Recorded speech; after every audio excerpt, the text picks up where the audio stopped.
Bonjour Victor, Salut Antoine, merci d'être avec nous bah de aujourd'hui. rien. Pour commencer, est-ce que tu peux te présenter et présenter ton parcours? Ouais, alors je m'appelle Victor Laroche, je suis naturopathe spécialisé en santé digestive.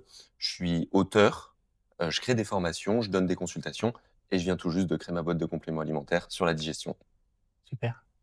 Est-ce que pour commencer, le plus simplement possible, est-ce que tu peux présenter qu'est-ce que c'est la naturopathie? Ouais, alors la naturopathie, de manière simple, c'est compliqué de la présenter, mais si on veut être, global, c'est juste l'art de faire de la santé de manière naturelle.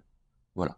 Donc en fait, on s'occupe pas de diagnostic comme des médecins, on s'occupe pas de pathologie à proprement parler généralement, mais on va chercher à rééquilibrer le terrain quand, celui-ci est déséquilibré, pour, une raison ou une autre. Et comment tu es arrivé à faire de la naturopathie? Eh bien, parce que alors au départ, il y a rien qui me prédestinait, on va dire, à la naturo. Moi, de base, j'ai une formation d'avocat. Donc voilà, j'ai fait, toute ma scolarité à Paris, là, pas loin d'ici.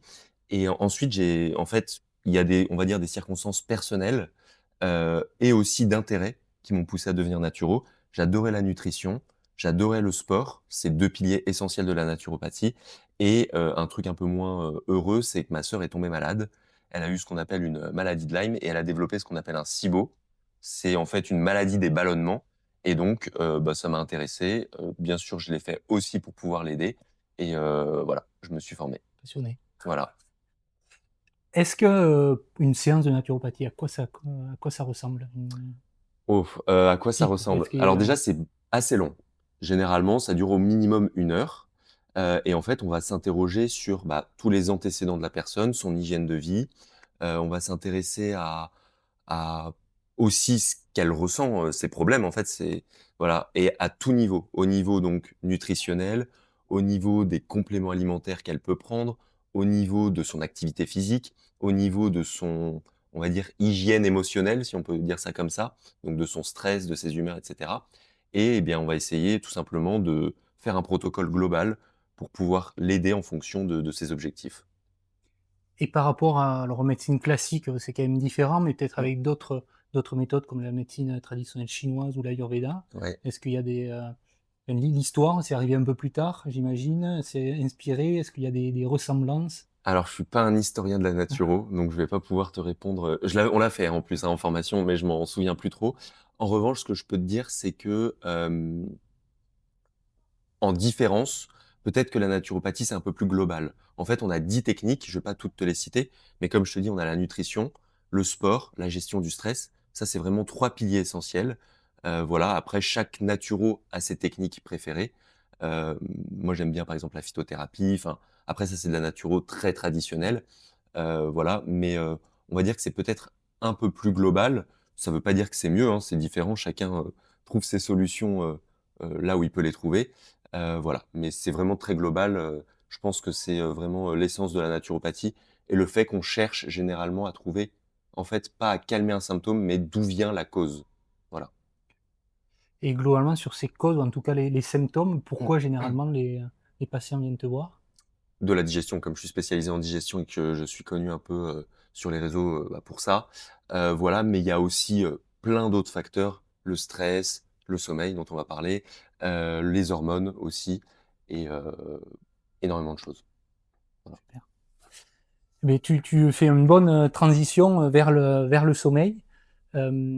Pour toi, quand une personne vient et te dit: «Voilà, j'ai un problème avec le sommeil», Ouais. est-ce que tu te diriges de suite plutôt vers la digestion ou est-ce que qu'est-ce que tu vas pouvoir, poser comme question? Alors je vais pas me diriger immédiatement vers la digestion parce que, si la personne n'a pas de problème digestif, a priori, même si on va le voir, la digestion a un gros impact sur la qualité de sommeil, sur les réveils nocturnes, tout ça. Je vais pas aller directement là-dessus. Je vais d'abord, on va dire, chercher de manière globale ce qui peut poser problème.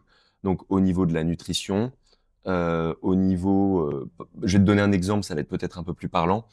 Par exemple, en fait, pour produire l'hormone du sommeil qui s'appelle la mélatonine, on a besoin d'un acide aminé qui s'appelle le tryptophane. Ce tryptophane, on le trouve dans les protéines.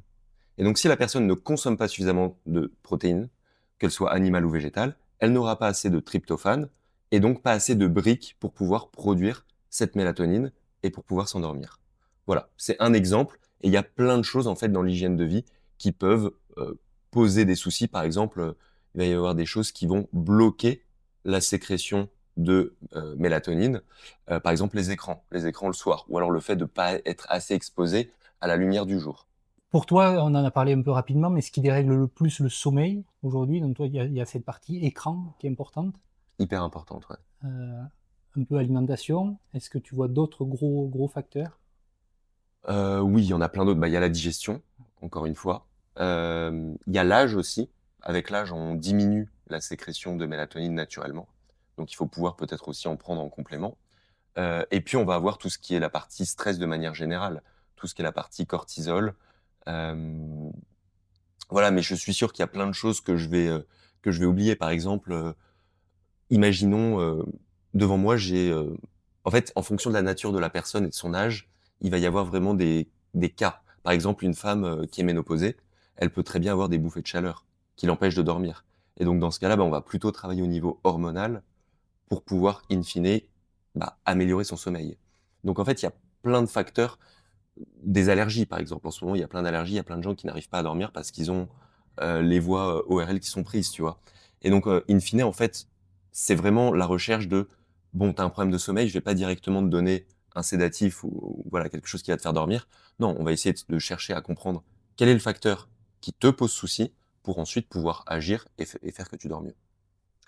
Tu parlais, alors en plus, ta nouvelle entreprise de compléments alimentaires, tu en parleras un peu rapidement après. Tu parlais du L-tryptophane qui est, l'acide aminé pour créer la mélatonine. Si quelqu'un est en manque de L-tryptophane, est-ce que tu Ouais. conseilles de supplémenter en L-tryptophane éventuellement ou plus de protéines comme tu disais, ou directement mélatonine avant de dormir? Alors, déjà, dans un premier temps, on va regarder l'alimentation. Si la personne n'a pas suffisamment de protéines, bah, le mieux, c'est déjà d'augmenter les protéines. Ensuite, Même en dehors du sommeil? oui, même en dehors du sommeil. Après, ce qu'on va pouvoir faire, moi, mais ça, c'est vraiment personnel, je donne pas trop de tryptophane directement. Ce que je donne, c'est soit une plante qui s'appelle la griffonia, qui contient en fait du 5-HTP, 5-hydroxytryptophane, qui va être, on va dire, la brique juste avant la sérotonine et la mélatonine, du coup. Parce que ça fait 5-HTP vers sérotonine, vers mélatonine. Voilà, c'est ce que je fais le plus. Maintenant, la mélatonine, je peux très bien en donner, mais je vais plus me diriger vers la mélatonine chez les personnes âgées, généralement. Et puis, en fait, le problème de la mélatonine aussi, c'est qu'il y a quand même, si vraiment on rentre un petit peu dans la technique, c'est qu'il y a des considérations, légales qui font que moi, je ne peux donner que des compléments alimentaires. D'accord? Pas des médicaments. La mélatonine existe en complément alimentaire et en médicament. À partir de 1,9 au-dessus de 1,9 milligrammes de mélatonine, on est sur du médicament. Donc le problème, c'est que moi, je peux pas recommander à une personne d'aller au-delà. Alors qu'aux États-Unis, par exemple, il y a des compléments alimentaires qui contiennent 10 milligrammes. Donc la législation française, elle est très dure là-dessus. Et le problème, c'est qu'il y a des gens qui ont besoin de 4-5 milligrammes. Moi, je peux pas leur donner. Donc en fait, je suis assez limité à ce niveau-là. Et donc c'est pour ça que parfois aussi je me dirige un peu plus vers, la Griffonia et le 5-HTP. Est-ce qu'on peut aller un peu plus dans le détail de ça? Du coup, ça serait la sérotonine qui se transforme en mélatonine et donc Ouais, c'est la mélatonine qui aide à l'endormissement. ouais. La sérotonine, comment elle est créée? C'est en lien avec la digestion aussi, j'imagine? Alors Heu, oui, en fait, la sérotonine, elle est créée au niveau intestinal et également au niveau de la barrière hémato-encéphalique, enfin au niveau du système nerveux central. Et c'est vrai qu'il y a une large partie qui est créée dans les intestins. Maintenant, en fait, ce qu'il faut voir, c'est pas tellement, donc sérotonine, donc mélatonine in fine, hein. Quand on parle de sérotonine, on parle aussi de mélatonine. Hem, le truc, c'est que en fait, si on parle vraiment de digestion et d'intestin, ce qui pose vraiment souci, c'est pas tellement le fait de ne pas produire, la sérotonine, c'est en fait le fait que en cas d'inflammation intestinale, cette sérotonine va être déviée. En fait, il va y avoir une déviation de la voie du tryptophane vers d'autres voies métaboliques que la sérotonine et en fait, eh bien, ça peut créer une excitation neuronale, des choses comme ça, qui peuvent faire qu'on dort mal, aussi. Et en fait, qu'on a une excitation neuronale qui fait qu'on n'arrive pas trop à dormir. Très bien. Voilà. Hem, le stress, tu en parlais tout à l'heure. Ouais. Tu dis que ça revient souvent et globalement dans les discours sur le sommeil, ça revient assez souvent. Quelle est ton approche de ça quand tu vois que c'est, le principal souci chez ton patient, Ouais. quelle est ta recommandation, ton approche? Boire 5 verres de whisky. Non, je rigole, hein. Je rigole. Non, en fait, je dis ça pourquoi? Parce que l'alcool, c'est dit GABAergique. En fait, on a parlé de la mélatonine, qui est une hormone, et on a aussi des neurotransmetteurs qui vont détendre, notamment le GABA. Et en fait, dans pas mal de cas, les gens qui sont trop stressés, ils vont avoir une diminution, en fait, de la production de GABA. Et donc on peut aller donner des plantes, des choses comme ça, des actifs qui vont stimuler naturellement la production de GABA pour aider à dormir. Enfin, c'est connu, c'est assez connu, hein. On a des plantes comme la valériane, la passiflore, des choses comme ça. Voilà, et le stress, oui, c'est vraiment un élément central. Je dirais à plusieurs niveaux. En fait, on peut avoir, des niveaux donc de cortisol. Le cortisol, c'est l'hormone du stress, qui vont être trop élevés. Et en fait, ce cortisol, il peut être trop élevé et ça peut être lié à plein de choses. Ça peut être lié à notre patron qui est pas sympa avec nous. Ça peut être lié à, enfin, bref, à notre environnement. Ça peut être lié à notre sommeil aussi. Quand on dort mal, le cortisol s'élève. Et donc en fait, c'est un serpent qui se mord la queue.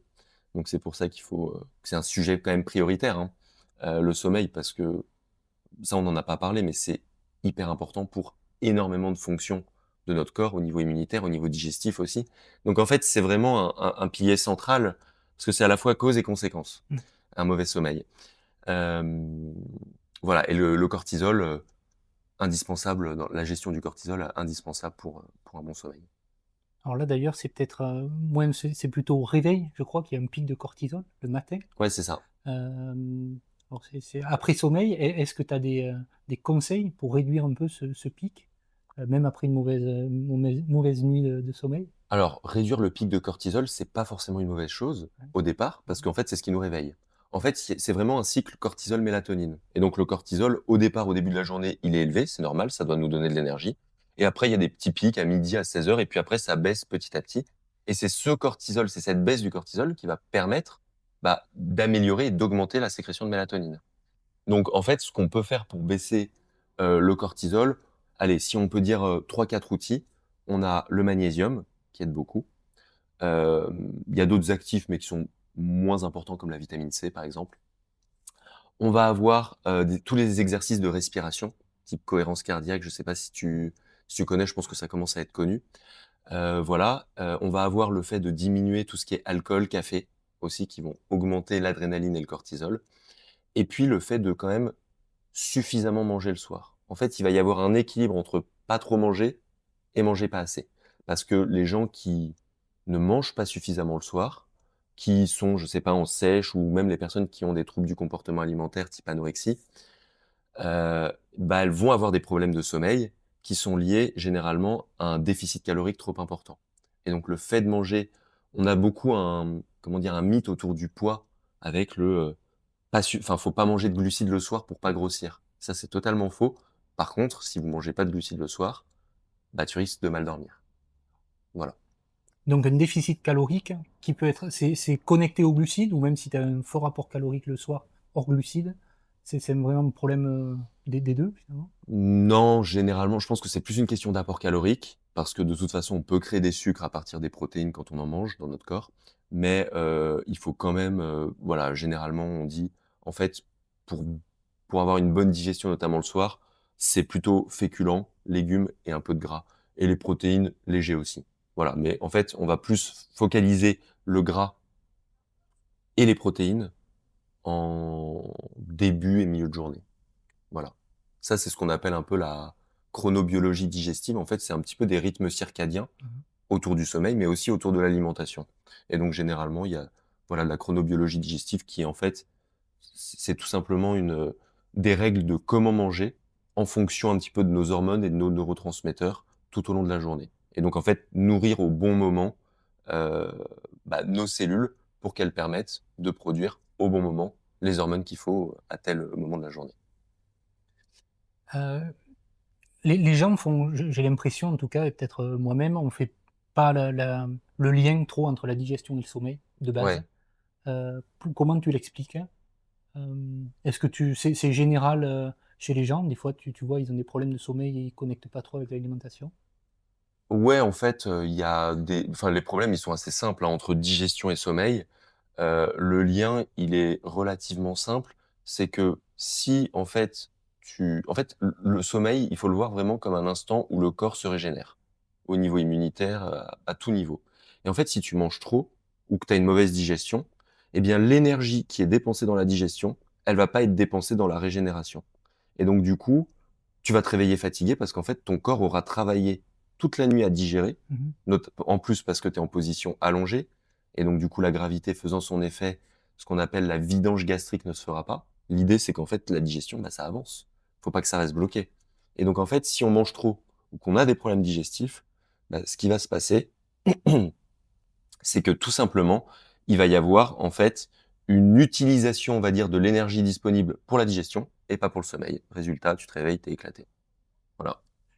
Peut-être, pour aller un peu dans le pratique, quels sont tes conseils? Alors peut-être il faut, manger assez tôt, combien de temps avant de se coucher? Ouais. Et qu'est-ce que tu conseilles? Est-ce que du glucide, pas de glucides, des protéines, des fruits? Alors, l'idéal, c'est en fait d'avoir, encore une fois, ça va dépendre des profils, mais de manière générale, on va quand même essayer de faire un dîner un peu plus léger que les autres repas. D'accord? Aussi bien au niveau calorique qu'au niveau des graisses vraiment. Pourquoi au niveau des graisses? Parce qu'en fait, les graisses, c'est quelque chose qui va retarder la vidange gastrique. La vidange gastrique, c'est quoi? C'est le passage de l'estomac, donc qui se situe ici en haut, Mmh. au niveau de l'intestin. Et en fait, ce qui peut vraiment poser problème, c'est lorsque la digestion gastrique n'est pas terminée, lorsque cette vidange gastrique n'est pas faite. Pourquoi? Parce que ça va aussi causer des remontées, acides ou non, mais des remontées quand on se couche comme ça, bah forcément, le contenu de l'estomac, hop, voilà, ça passe de côté, et donc du coup, ça peut plus facilement remonter. Si ça remonte, ça peut causer aussi des réveils nocturnes. Je m'égare complètement par rapport à ta question, je crois. Non, non, mais, Mais, c'est, vidange et du coup la vidange, combien de temps prend une vidange? Et donc est-ce qu'il faut c'est quoi 2 heures, 3 heures? alors ça dépend. Ça Ouais. dépend déjà si tout va bien. Mmh. Si tout va pas bien, ça peut prendre 5, 6, 8, 10 heures, même plus. D'accord. D'accord? Si tout va bien et que tu fais un repas, on va dire standard, ça peut prendre 3 heures à peu près. D'accord? Maintenant, si tu fais un énorme repas très riche en gras et tout, ça peut doubler le temps de vidange gastrique.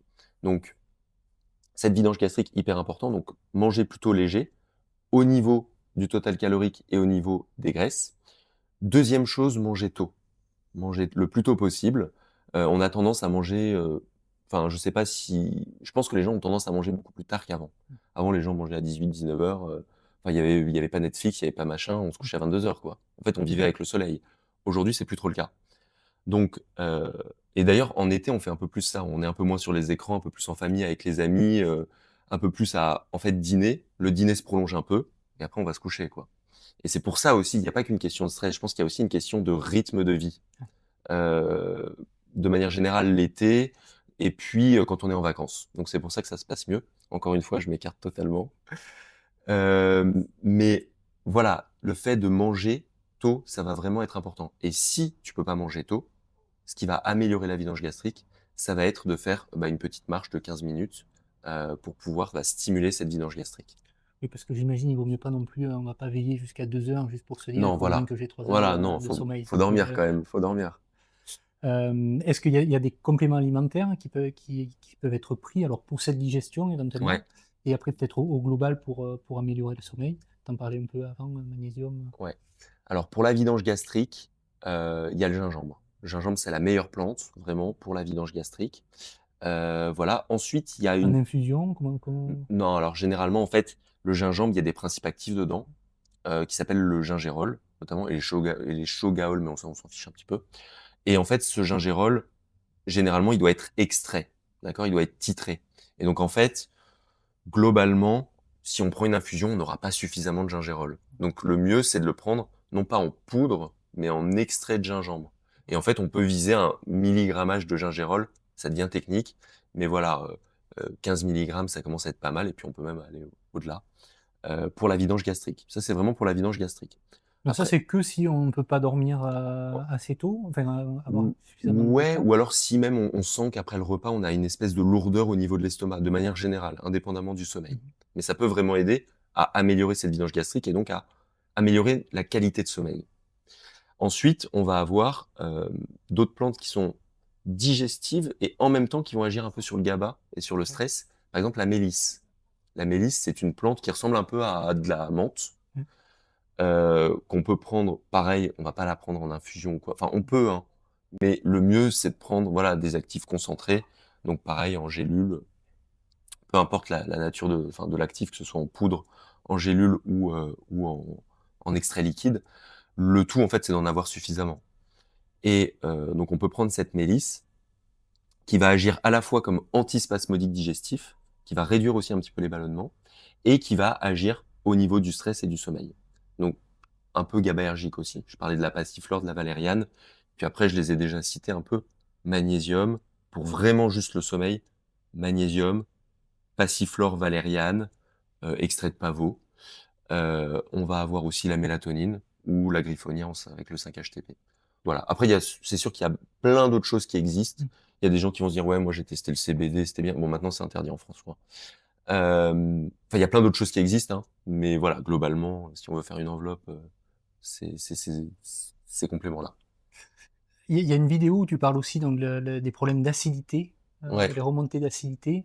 Tu parles, je crois qu'il faut prendre de l'amer, en tout cas. Et je crois qu'il y a du pissenlit, que tu conseilles. Est-ce que tu peux aller un peu dans le détail pour ceux qui ont des Alors, problèmes d'acidité? alors ça, c'est en fait, c'est hyper compliqué, l'acidité. Enfin, c'est hyper compliqué.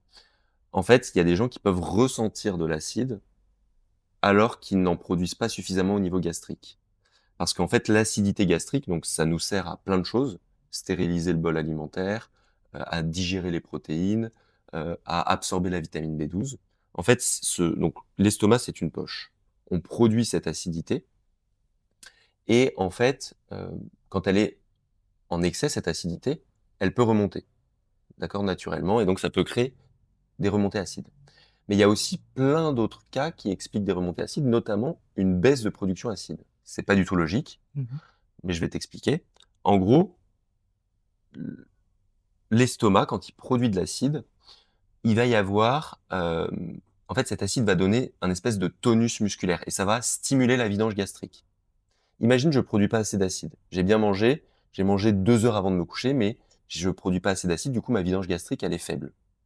Je me couche. Je me couche, donc je peux me coucher là? Mmh. Ouais, ouais, Donc bien mon sûr. estomac, il est comme ça, voilà, il est comme ça, et la vidange gastrique, elle est beaucoup plus longue. Et en fait, en me couchant, bah forcément, l'estomac qui est une poche comme ça va faire remonter l'acide et le contenu des aliments. Et alors qu'on n'a pas suffisamment d'acide, eh bien, heu, Absorption. le contenu des aliments et de cet acide, même s'il n'est pas suffisant, il y a quand même de l'acide, ça va nous brûler au niveau de l'œsophage, parce qu'en fait, l'œsophage, c'est pas une muqueuse qui est censée accueillir de l'acide. Donc en fait, oui, les plantes amères dont tu parles peuvent venir stimuler la production acide et in fine, eh bien, améliorer le tonus musculaire et donc diminuer les reflux. Mais ça vraiment, ça peut aussi Avocat. empirer chez d'autres personnes. En fait, Mmh. le mieux, c'est vraiment, bah, De consulter, de comprendre un peu de plus précisément consulter, pour voilà, là, je te disais que j'écrivais des livres, je vais faire, ma promotion. Là, il y a un livre que j'ai écrit sur l'estomac pour comprendre tout ça un petit peu et pour, bah, se sortir un petit peu de, voilà, de ces problèmes sans prendre, tu vois, tous les médicaments qui peuvent poser un peu problème à long terme, type, oméprazole, inhibiteur de la pompe à protons, enfin, cette classe de médicaments-là. Voilà. ouais. Hem, il y a des personnes qui doivent nous écouter qui ont des problèmes d'insomnie, de réveil nocturne. Ouais.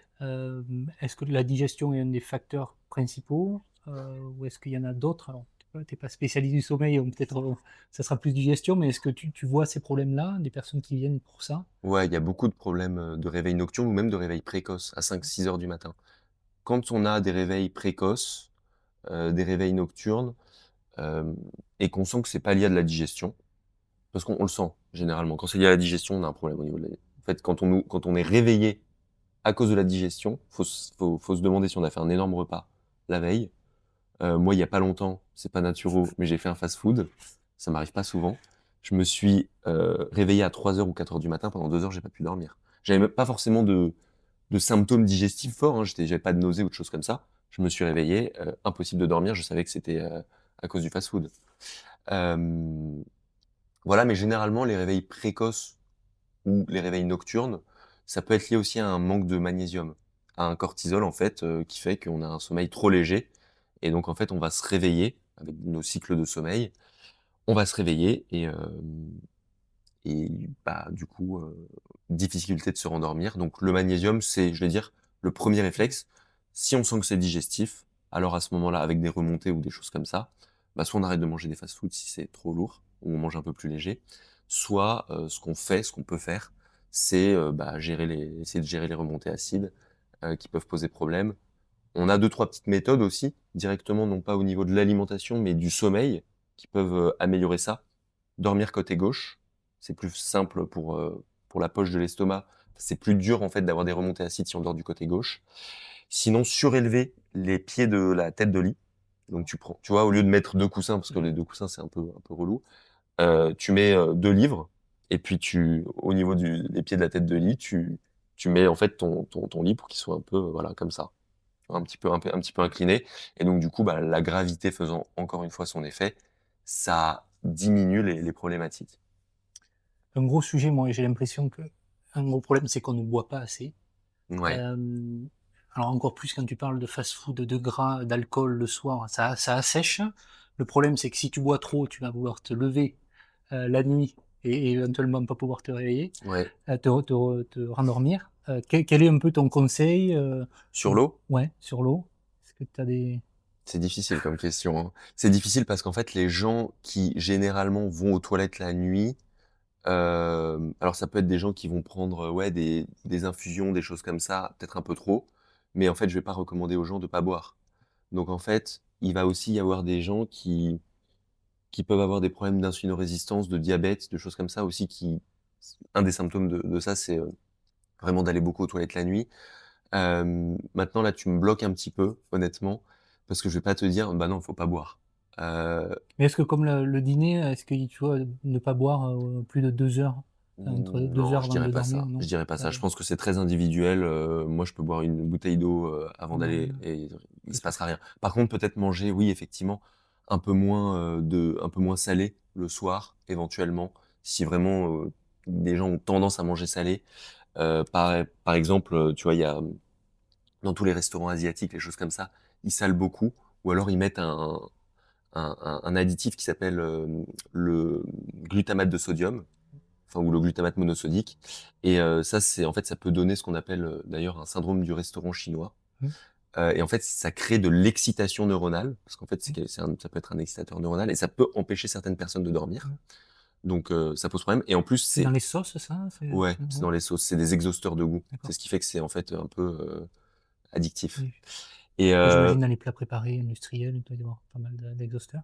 Peut-être qu'ils utilisent pas celui-là? ouais, peut-être pas le glutamate monosodique, mais en tout cas, c'est plein de sodium et donc du coup, ça donne hyper soif.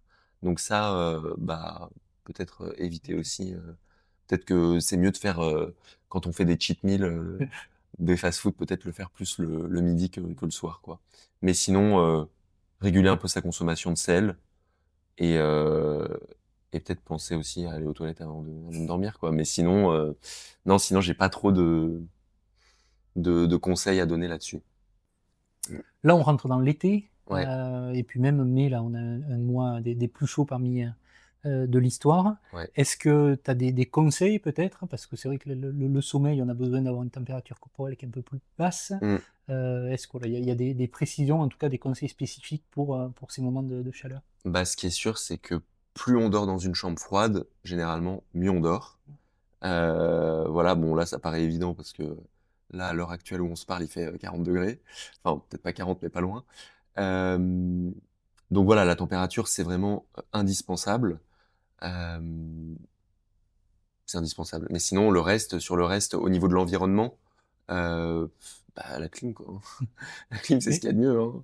même si ça assèche un peu l'air, c'est Écoute, moi là, je vais parler vraiment en tant que que personne, mmh. pas que naturo.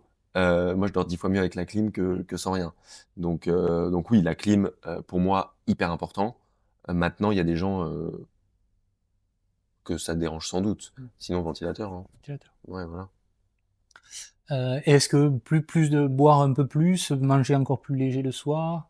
Au réveil, est-ce que en général, on n'a pas trop parlé du réveil, peut-être on pourra en parler après? Alors c'est vrai qu'il y a pas alors la température extérieure, elle a pas trop d'incidence sur notre vidange gastrique. Donc in fine, ça va pas avoir trop tendance à moduler quelque chose au niveau de notre qualité de sommeil.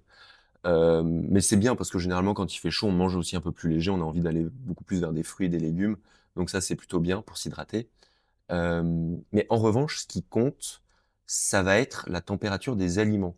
C'est-à-dire que si tu manges trop chaud ou trop froid, là vraiment, il va y avoir une enfin des effets, ça va ralentir la vidange gastrique.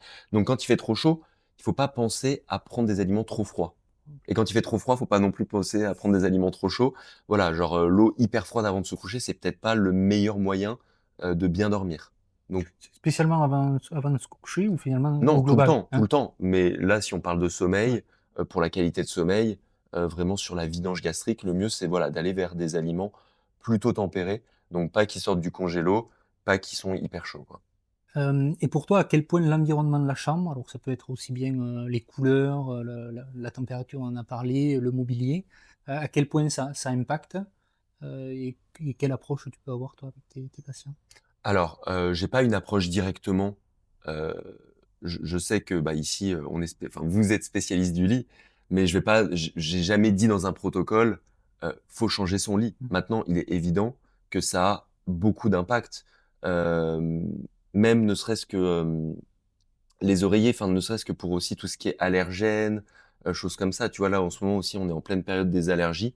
Il y a plein de gens, en fait, qui ont, énormément de poussière dans leur chambre, s'ils ont des bibliothèques, des choses comme ça, ou même au niveau du lit.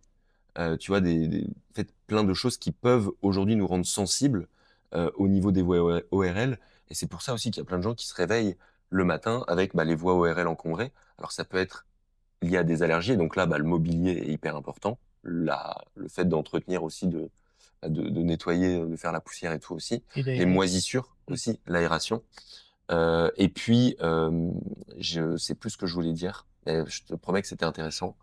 Voilà, mais en tout cas, oui, c'est très important.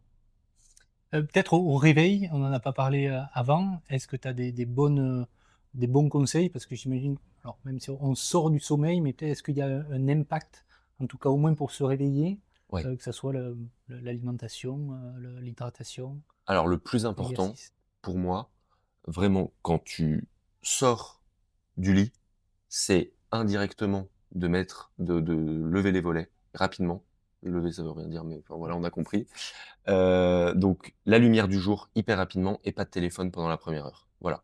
Le verre d'eau avec le citron, le gingembre, tout ça, si vous voulez, Mmh. si ça vous fait plaisir. Mais franchement, le plus important pour vraiment que le pic de cortisol se fasse et qu'en fait l'idée c'est pas de se dire le cortisol c'est notre ennemi et la mélatonine notre ami. Non, c'est en fait vraiment qu'il y ait cette différence entre le matin où on doit se réveiller, où le cortisol doit être haut, et le soir où ça doit être hyper bas. Et en fait, pour que ça soit bas le soir, faut que ça soit haut le matin.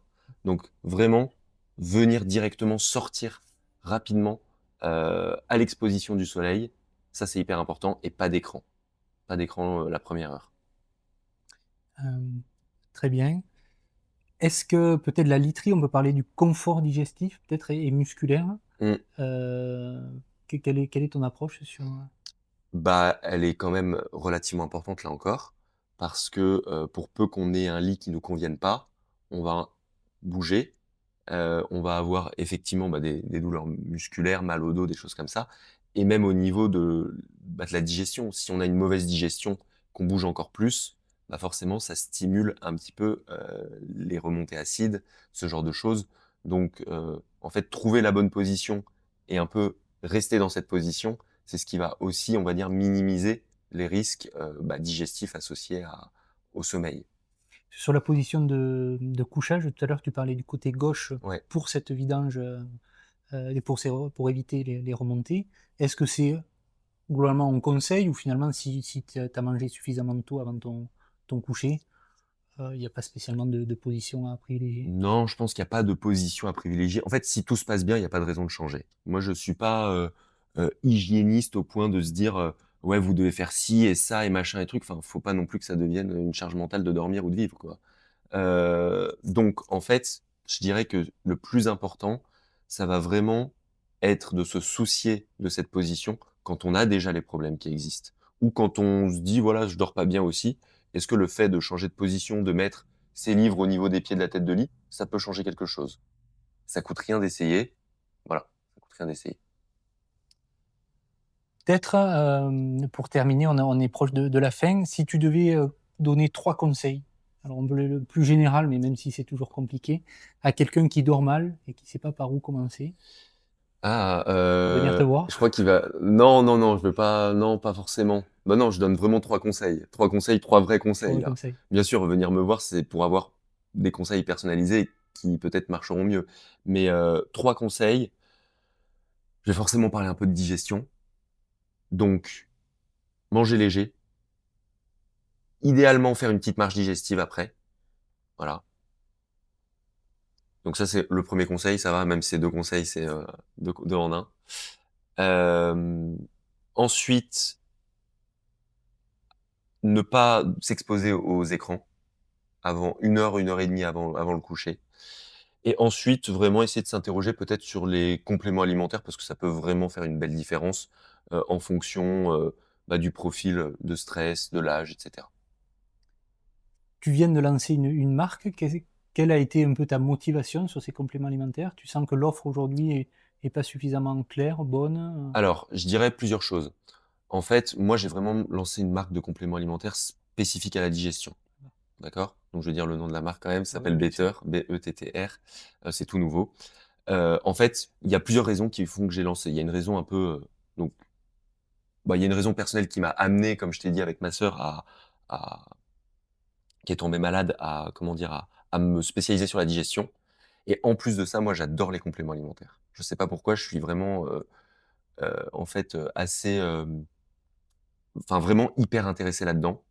Et je trouve que en fait, on peut facilement un peu mentir au consommateur final et donc l'idée, en fait, c'est de donner le plus, pour moi de transparence et je trouve que les marques, elles manquent de transparence et notamment les marques dans la digestion, il y en a pas tant que ça. Il y en a deux trois.